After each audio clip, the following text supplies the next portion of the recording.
A continuación, el doctor Eidelman González.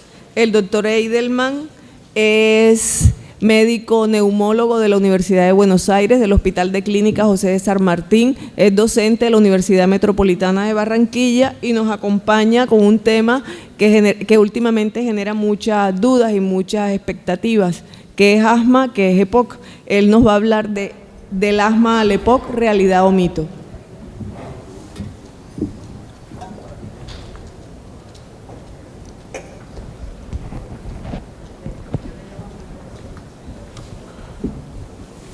¿Listo? ¿Está acá? ¿Ya puedo hablar? Sí.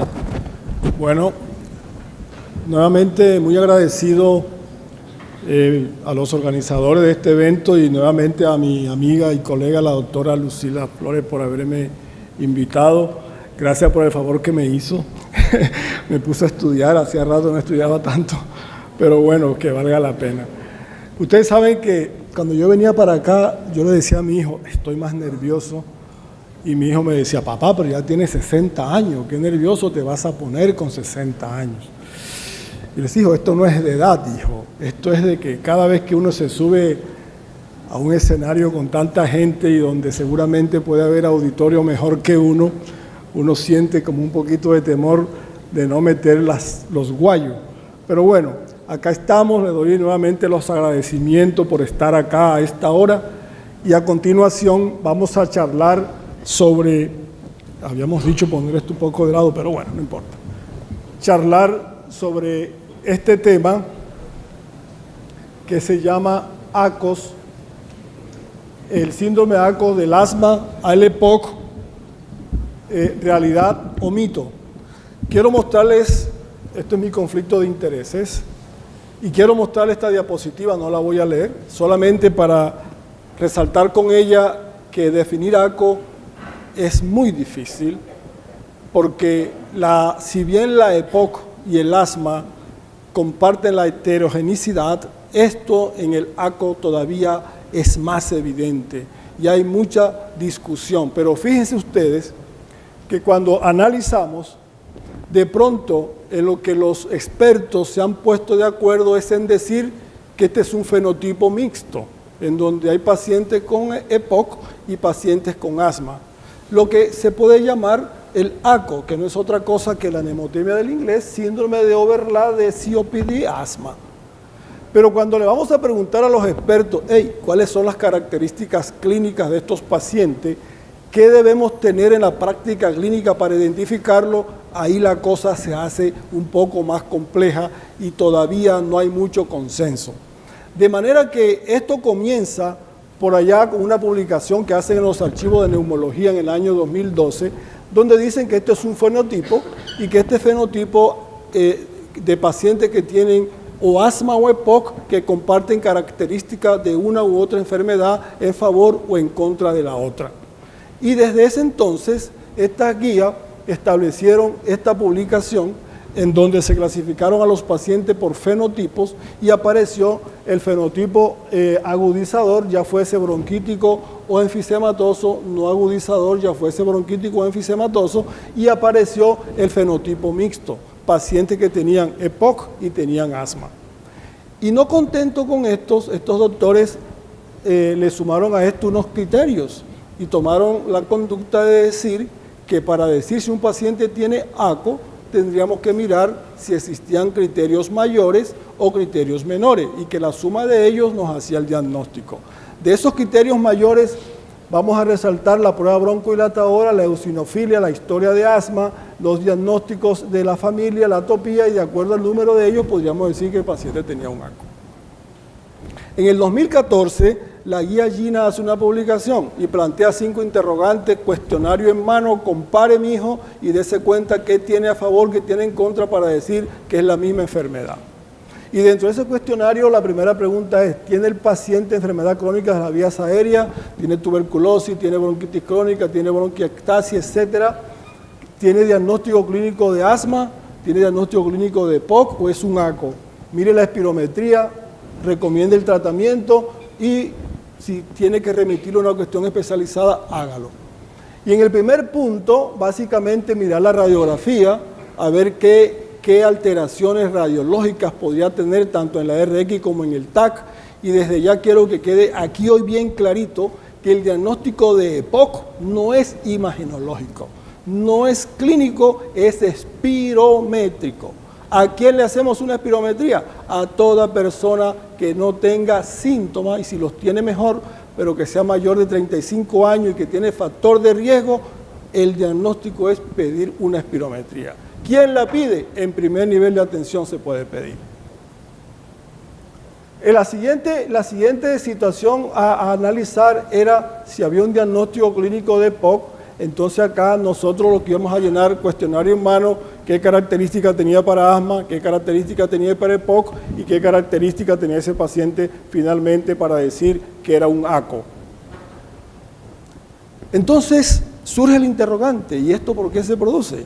Si nos están diciendo que hay una fisiopatología y hay una patogenia para asma y para EPOC, ahora nos están diciendo que hay una enfermedad o un fenotipo que se llama ACO, o sea que tiene una distinta etiología, tiene una distinta fisiopatología y la razón, verdad única, esto no se sabe. Y se plantean algunas disquisiciones como por ejemplo que hay unos mecanismos o patrones de inflamación sistémicos que podrían considerarse propios de este fenotipo, pero que igual muy poco conocido, y se ha visto que esos pacientes que nosotros le decimos que tienen el fenotipo ACO pueden compartir esas características fisiopatogénicas con EPOC principalmente, y que puede haber elevación de estos biomarcadores, que hay disminución plasmática del receptor soluble de los productos finales de la glicolación, que hay inflamación sistémica que puede ser muy frecuente en el ACOS, que hay una inflamación de la vía aérea, que estos pacientes con ACO pueden tener bronquitis crónica, bronquitis del tipo sinofílica o neutrofílica o mixta. Fíjense que ahí mismo te dicen, puede haber esto, pero de igual te manda la ambigüedad. No sabemos bien qué es lo que está predominando. Y si nos preguntamos, oye, entonces, ¿por qué un paciente asmático termina siendo EPOC? No es un misterio, desde hace mucho tiempo está definido que algunos pacientes con asma bronquial no tienen respuesta broncohilatadora, inclusive hoy lo mostramos por qué razón, por la acción de fibroblastos, por el cambio de la celularidad, por el cambio de las reacciones proinflamatorias e inflamatorias. Entonces no es extraño entender que un paciente asmático puede llegar a tener unas características fisiológicas y funcionales de un paciente con EPOC. De igual manera, ese mismo porcentaje está casi ya establecido de que hay un grupo de pacientes con EPOC que tienen respuesta al broncohilatador. Pero la gran diferencia de pronto va a ser en el grado de reversibilidad para considerarlo uno o considerar el otro. Pero si la cosa por ahí no está clara de saber qué es ACO, no está menos clara aún cuando nos dicen que hay diferentes tipos de ACO. Nos van a decir entonces, por un lado, que hay fumadores con inflamación eosinofílica, que hay fumadores con asma con resistencia a los esteroides y asma con remodelación de la vía aérea, y que todo eso puede ser parte del mismo síndrome. Un poquito más complicado el asunto. Pero nos toca aceptar que estamos hablando de ACO. Entonces, si nos toca aceptar que estamos hablando de ACO, tenemos que dar unas pautas claras. Desde el punto de vista epidemiológico, ¿qué ocurre? Fíjense. Varía ampliamente de acuerdo a la población que se estudie.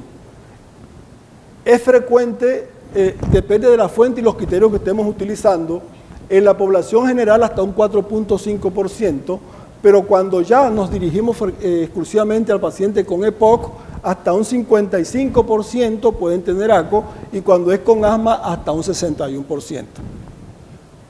Entonces, en este estudio que se hizo en 4 ciudades de América Latina, fíjense que la población general con asma es esta es con EPOC, esta es con ACO, y cuando vamos a ver la población de EPOC con ACO y la población de asma con ACO y la población general que tiene ACO, este es un trabajo publicado, el estudio PUMA, publicado en estos cuatro países de América Latina. Este estudio publicado en CHES dice, bueno, escogimos una corte de pacientes que los seguimos durante un año a ver qué pasaba con ellos, y elegimos unos criterios mayores y unos criterios menores para hacer el diagnóstico de ACO. De los criterios mayores, con mayor fortaleza, la prueba broncohilatadora muy positiva, más de 15% con 400 mililitros.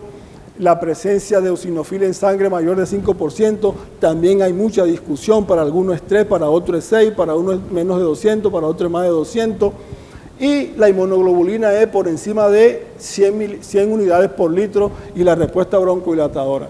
Recuerden que los pacientes con EPOC pueden tener respuesta broncodilatadora, pero no es tan dramática como el paciente que tiene asma bronquial. Entonces, cuando nosotros consideramos el diagnóstico de ACO, ¿qué aspectos debemos tener en cuenta y considerarlos ahí para el diagnóstico? Lo primero es la espirometría. Usted puede tener un asma con espirometría normal, pero nunca va a tener un EPOC ni un ACO con espirometría normal. Usted puede tener un asma con respuesta broncodilatadora y puede tener un asma que no tiene respuesta broncodilatadora y un EPOC con respuesta broncodilatadora, pero la gran diferencia va a ser los grados de respuesta. Usted va a saber que el BSUT-1 por debajo de 80% le va a servir en el asma para pensar en gravedad de exacerbaciones y que en EPOC y ACO, según GOL, le va a permitir decir si es un GOL A o es un GOL B. Alguien dirá, oye, estás desactualizado, porque ya en el 2017 ya la espirometría no hace parte de la graduación de la gravedad, sino simplemente para hacer el diagnóstico, y eso es válido. Entonces, me siento acá medio inseguro. Para diagnosticar ACOs, es necesario que exista un solapamiento entre EPOC y asma, de manera que debemos ser capaces de identificar EPOC y asma en un paciente que pueda ser candidato a esta enfermedad. ¿Qué otro asunto tenemos que tener en cuenta? Que es más habitual el ACOS en un paciente asmático que ha sido fumador importante y desarrolla una alimentación no completamente reversible al broncodilatador. Otro patrón frecuente es el individuo fumador con EPOC que presenta unas características de asma como una gran reversibilidad de la obstrucción al flujo aéreo, signos de atopia, rinitis marcada, eosinofilia periférica. Ese es otro paciente que tiene una característica para ser definido como ACO. Desde el punto de vista clínico, la identificación del ACOS en pacientes previamente etiquetados como asmáticos no tiene ningún impacto. ¿Por qué? Porque el tratamiento corresponde al del asma. Y si es un EPOC que responde al broncodilatador, el tratamiento es igual al del asma. Así que no te impacta tanto. En cambio, en la EPOC va a implicar la introducción del corticoide. Ustedes saben que el corticoide no es medicación de elección en el paciente con EPOC, como sí lo es en el asma. Por tal motivo, si yo tengo un EPOC con ACOS, este paciente implícitamente debe recibir un corticoide sumado a los broncodilatadores. El año pasado las guías españolas sacaron este artículo y dicen, si usted piensa en ACOS, debe tener 3 elementos. ¿Cuáles son esos 3 elementos? Tabaquismo, limitación crónica al flujo aéreo y asma. Y hacen este algoritmo y dicen, si usted tiene más de 35 años, fumador de más de 10 paquetes año, y aparte tiene obstrucción, recuerden que la obstrucción la vamos a ver por debajo del 70% de la relación BSUT-1 capacidad vital. Y ese paciente tiene diagnóstico actual de asma, ese paciente tiene un ACOS. Pero si no tiene diagnóstico actual de asma, pero tiene una prueba broncodilatadora muy positiva y tiene eosinofilia en sangre de más de 300, ese paciente también tiene ACOS. ¿Cómo va a confirmar usted ese diagnóstico?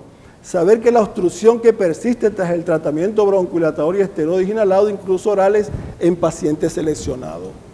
Que el diagnóstico de asma lo tienes que establecer según las guías GINE, las guías GEMA. Saber que en casos en los que el asma no se puede establecer, se aceptará una prueba broncodilatadora como las características que les he dicho acá del lado izquierdo. De tal manera que un fenotipo ACO, ¿qué es? Es un asma con características de EPOC o un EPOC con características de asma. Me disculpan la simpleza, que no tiene la explicación fisiopatogénica clara, pero eso es a lo que nos estamos refiriendo cuando nosotros decimos ACOS.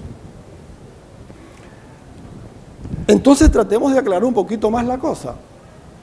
¿Cuál es el diagnóstico diferencial? Un paciente con asma puede desarrollar obstrucción al flujo aéreo no reversible, pero este paciente no es EPOC, es el asma que se comporta como tal. Un paciente con asma que fuma también puede desarrollar una obstrucción fija al flujo aéreo reversible que difiere del asma obstructiva y de la EPOC pura. Este es el típico paciente que frecuentemente tiene ACO. En algunos pacientes que fuman y desarrollan EPOC puede tener una base genética TH2 en ausencia de antecedentes de asma y puede ser identificado por los altos recuentos de eosinófilo en sangre. Esta persona podría incluirse dentro del diagnóstico de ACOS. ¿Qué características tiene este paciente y por qué es importante reconocerlo? Porque presentan más síntomas, peor calidad de vida, mayor riesgo de exacerbaciones, pero tienen una mejor supervivencia, tienen respuesta broncohilatadora y la corticoresistencia puede ser parte del fenotipo de los pacientes con EPOC. Cuando yo comparo qué otras pruebas, no me voy a detener mucho acá, puedo hacer en estos pacientes, si cogemos la difusión de monóxido de carbono en los pacientes con asma, esta puede ser normal o ligeramente aumentada.